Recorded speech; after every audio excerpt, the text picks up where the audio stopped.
Mending HP flagship lawas atau mid-range baru? Gimana?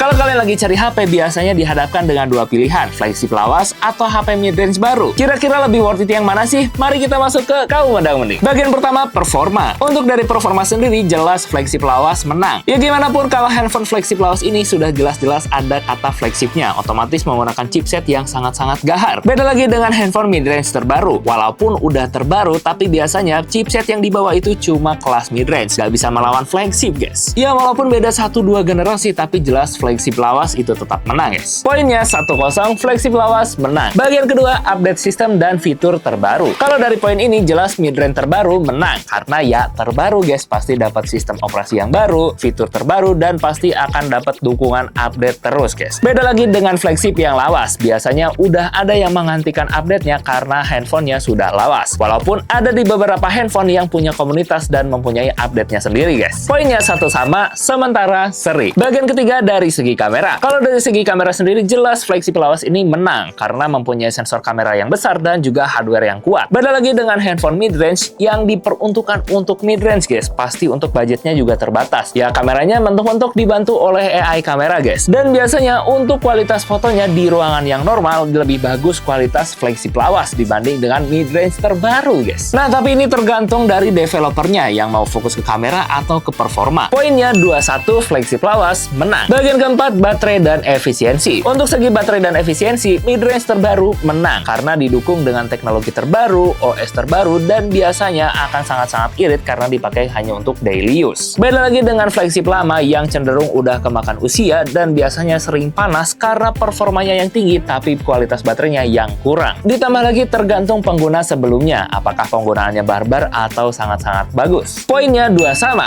sementara seri. Bagian kelima, dari segi harga dan nilai. Untuk dari segi harga, mid-range terbaru menang karena yang pertama harganya jauh lebih murah, biasanya support garansi dan juga update yang panjang. Beda lagi dengan flagship yang lawas, biasanya harga secondnya ada yang lebih mahal, tapi mesinnya masih bagus dan juga spare part di pasaran itu masih banyak. Tapi balik lagi, guys, tergantung penggunaannya ya. Kita nggak tahu di kondisi sebelumnya itu pernah servis atau enggak, atau yang lainnya. Karena kalian nggak mungkin, guys, kalau lagi beli HP itu langsung bongkar bagian mesinnya. Tapi kalau kalian bingung, kalian bisa langsung aja datang ke Playfix. Di Playfix, cek dan konsultasi gratis. Poinnya 3-2, mid-range terbaru menang. Bagian terakhir, kesimpulan. Jadi buat kalian yang mau nyari performa tapi harganya lebih miring, kalian bisa pilih flagship yang lawas dengan segala kekurangannya. Tapi kalau kalian nyari durability, nyari seri terbaru, update yang panjang, kalian bisa pilih handphone mid-range seri terbaru. Nah, kalau aku pribadi sih udah kalian bisa tebak ya, aku pasti pilih flagship yang lawas karena aku bisa basic service juga. Jadi kalau ada kerusakan tinggal aku servis sendiri, guys. Tapi gimana nih kalau kalian tim flagship yang lawas atau tim mid-range terbaru? Coba ditulis di kolom komentar ya. Dan itu dia Kaum Mendang Mending dari flagship lawas versus mid-range terbaru. Terima kasih yang sudah menonton. Jangan lupa untuk like, comment, share ke teman-teman kalian biar yang lain nonton, dan jangan lupa untuk subscribe. Aku Willy,